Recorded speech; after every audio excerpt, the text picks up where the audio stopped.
Good afternoon. Would you like to see a miracle? Yes. Yes. Some people said yes. Some people not so sure. Do you want to see a miracle? Yes. Better. Good. In that case, every single person, please stand up.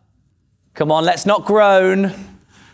Every single person in the room, think of one playing card. Get one card in your head now. Lock it in. Let's start with the two most obvious cards. The two most obvious cards are the Ace of Spades and the Queen of Hearts. If you're thinking of either of those two, sit down. Perfect. Thank you for your honesty. Yes, yes, yes. Good. In which case now we have a complete random selection. So I would like everyone in the room to sit down except for this lady here in the striped top. If everyone could sit down except for her and give her a round of applause, that'd be lovely. Let's get a microphone to you. Hello. My name is Ben. What is your name?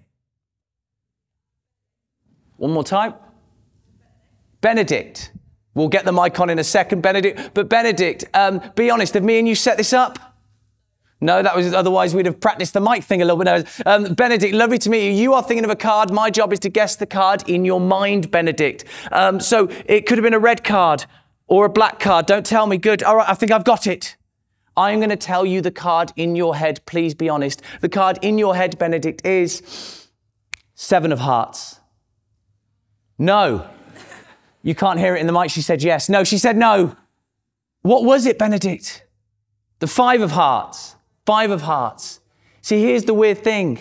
Before I met any of you this afternoon, inside here, I turned over one card. And I'll do this as slow as humanly possible. I will literally take the cards out of the box and you will see how there is one card the other way round. There was no funny business. And it was the Five of Hearts. Thank you, Benedict. Thank you. Now, I have a confession. That was not a miracle. That was not a miracle. It was a very, very basic card trick. However, within 2 minutes and 12 seconds, I was able to walk on stage in front of a room full of strangers and somehow get them all to engage and connect with me. How did I do that? Well, the answer is just then, during that 2 minutes and 12 seconds, I used 7 techniques. And as a magician, I shouldn't normally share my secrets, but today I'm going to make an exception. Before I do that though, why do I care so much about creating engagement and connection? To understand that, we need to go back to 2009. I used to live in Birmingham. I was a recruitment consultant. I was renting a flat in Birmingham. And one day I went to work and I quit my job to follow my passion of being a magician. And then I realized I've got rent to pay. I need to pay the bills. So I thought I'd become a street performer. I lived half an hour from Stratford-upon-Avon, so I got in the car with my table and all my tricks, my show, and I did my first ever street performance. And that day, the biggest crowd I got was 6 people. Thank you for laughing. It was awful, terrible. And I went home that night, and in my flat on the table, I counted up all the money I made, £18.50, not good. I knew I was in trouble, and that day, I learnt the most important lesson you can learn as a performer, and that is, it doesn't matter how good my tricks are. If I can't get my audience to engage and connect with me, then I'm toast. So the next day, I went back to Stratford with that goal in mind. How do I get people to stop, engage, and build a connection? And throughout my career, and by the way, I should also point out that I realized quite quickly that is a skill. And like any skill, you can practice it and you can improve. And throughout my career, I've applied that skills in all sorts. For example, I was a TV presenter and I used to have to look down the barrel of a camera and make sure the person at home was engaged and connected with me. Or now I'll often get booked to perform at corporate events, 500, 1,000 people. I've got to walk on stage and instantly get them to stop and engage and connect. But interestingly about this skill is you can apply it to any interaction. So obviously in the workplace doing presentations, or in meetings with clients, or in social environments, or arguably most importantly of all, if you're ever meeting your partner's parents for the first time, you need to get them engaged and connected. The quicker we can do this, the quicker we can progress all our relationships. So, I'm going to share with you those 7 techniques that I used in the first 2 minutes and 12 seconds. And my goal is that you will be able to take some of those techniques away with you and apply them to your interactions. Does that sound good? Yeah, we'll see, won't we? Okay, right, we will begin. To begin this, we have to rewind back to the beginning. A few moments ago, I walked out on stage, and you're going to have to help me with this. It looked something like this. Ladies and gentlemen, please welcome Ben Hanlin. Deja vu. Now, be honest, when I stood here the first time a few moments ago and I did this, who here, by way of a show of hands, made some sort of assumption about me, good or bad, before I'd even opened my mouth? Yeah, quite a few. You're not alone. Because apparently, when it comes to first impressions, studies suggest that it only takes 7 seconds to form one. And in those 7 seconds, when you're forming the first impression of somebody, 55% of that is made up of non-verbal cues, what you see. And you are trying to analyze if the person in front of you is competent, if they're in control, if they're threatening or non-threatening. So I knew that, and I applied technique number 1, confident body language. And I can break this down into 3 simple little tricks. First of all, eye contact. From the moment I stepped foot on this stage, I made eye contact with all of you. If I'd have been walking like this, I'd have looked insecure and not in control. Second of all, I had open body language. This dates back to when hundreds of years ago we were trying to work out if the person coming towards us is friend or foe. Are they concealing any weapons? I wasn't. You can trust me, there's nothing to hide here. Open palms. And thirdly, I wanted to show you lot that I was non-threatening. So the way I did that was smile. That's it. And imagine if you saw me at a party or a social event and I wasn't doing those 3 things. If I was stood there not making eye contact, with closed body language, and also not smiling. Not very approachable, and also not the best first impression. So for those first impressions, confident body language. The second technique I used was forcing you to be present. Just because you were looking at me and clapping, it did not mean that you were present. According to a study by Queen's University in Ontario, the average human has over 6,000 thoughts per day. Which means, even though you were looking at me, you may have been thinking about a notification that just went off on your phone, or an email, or thinking back to a conversation you had a few minutes ago, or if you're anything like me, you're thinking ahead to, what am I going to eat for dinner?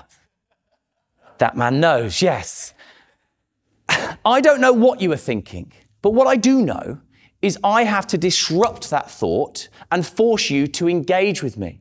So the way I did that is I began with an interesting or engaging question. I asked, do you want to see a miracle? And most of you said yes, which was very nice. But there were still some people in the audience being passive. And I didn't want that. I wanted you all to be engaged, so I asked the question again. Second time, more people got involved. The energy increased. So, when we're going into interactions with audiences, big or small, if you can start with an interesting or engaging question, you are going to disrupt that thought and you're going to force them to be present. Technique number 3. I got a physical commitment from you. I asked you all to stand up. I didn't need you to stand up for the trick to work. However, I wanted to get a physical commitment from you. This dates back to an old street performing trick. If I was on the street and there was people at the back of the crowd, what I call the stragglers, they're standing there with 1 foot in, 1 foot out, deciding should they stay and watch the show or carry on walking. So what you do as a performer is you ask everybody at the back to take 1 big step forward. The moment they do that, they physically commit to the show and they look at you and engage and they're present. So you can get physical commitments in different ways. I like to do this a lot when I'm with different size audiences. For example, if I was doing a toast at a wedding, the first thing I would do is I would stand up and I would ask everybody just to turn their chairs this way to face me, to see me clearer. And in that turning of your chair, you're making a small physical commitment to me to engage and be present. Also, what's really amazing about this works when you're talking to one person. Imagine if we're at a busy networking event and there's lots of distractions, because there is. It's a lot going on. It's very hard for me to hold your attention. So what I might do, if I really want to connect with the person in front of me, I would say, hey, do me a favor, I really want to hear this. Can we just take a big step over here for a moment? The moment they take a big step towards here, they are choosing to physically commit to this conversation. And it forces them to be present and ignore all the other distractions. All right. Technique number 4. I was just having a moment to be present. And speaking about being present, technique number 4 is that I was 100% present. As a performer, one of my big jobs is to make sure that every performance feels fresh for the audience, that I'm saying it for the first time. And the thing I have found as a performer, the best way I could ever do it, was to make sure that for every performance, I was 100% present every time, in the moment. And in our interactions, we know when we're speaking to somebody, if you're talking to them and their mind is elsewhere and thinking about other things, we can sense it. For example, by a quick show of hands, who here has ever been on a virtual call and been having a meeting with somebody, but at the same time been emailing somebody else? Naughty people. Were you being 100% present? No. And let's flip that. When that happens to us, either online or in person, and someone isn't being 100% present, how do we feel? Well, we feel undervalued. We feel like that person doesn't care about us. So we need to be 100% present both ways. How do we do it? It's really simple. Close the emails. Put your phone away. Stop what you're doing and give the person in front of you your 100% attention. Technique number 5. Remember their name. I asked all of you to sit down, except for, what was your name? No, except for Benedict. I asked you all to sit down except for Benedict. And then I asked her her name, and I remembered it, and I repeated it. One of the quickest ways to build rapport with a complete stranger is to remember and say their name. When we hear our names, it makes us feel important. It makes us feel recognized. But I know there will be people in the audience now thinking, I'm not very good at remembering names. That's just not me. Well, neither was I. I would be on stage and I would forget the person's name and it would kill the rapport.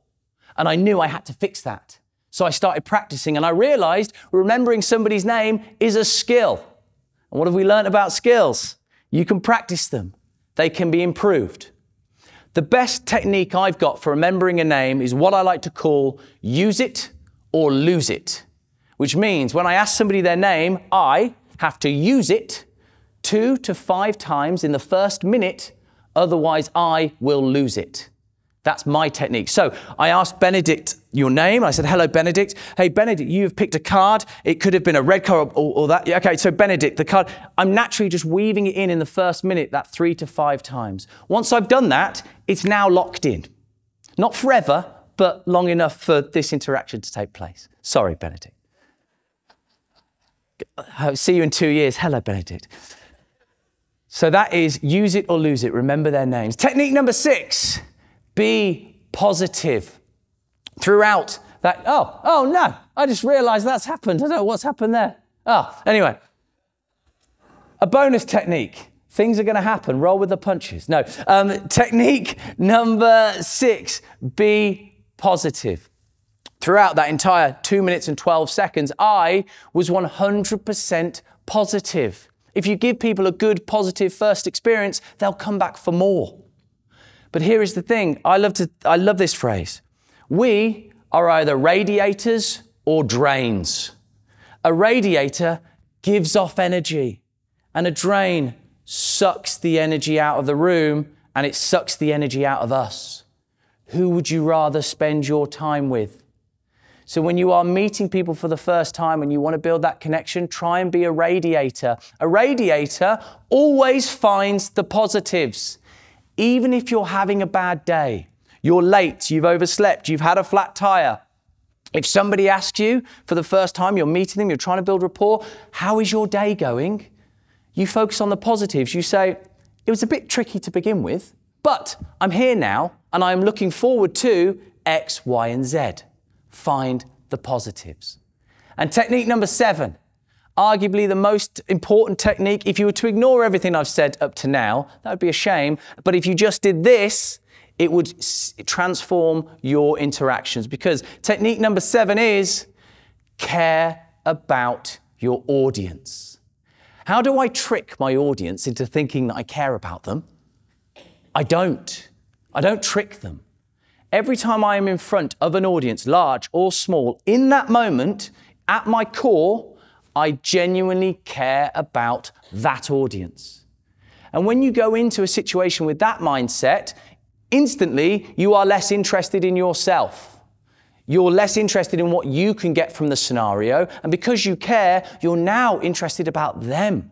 You are curious about what is going on in their lives, and you're curious about how I can add value. So those were my 7 secret techniques. So remember, next time you are having an interaction, you need to instantly engage and connect with an audience. Adopt that confident body language. Force them to be present, those interesting, engaging questions. If you need to, get a physical commitment. You must be 100% present. Remember their name. Be positive and care about your audience. So here is my challenge to you. Which of those techniques are you going to take away with you today? Which ones are you going to apply to your interactions going forward? What if eventually you could apply all 7? Imagine the connections you would be able to make within 2 minutes and 12 seconds. I've been Ben Hanlin. Thank you for listening.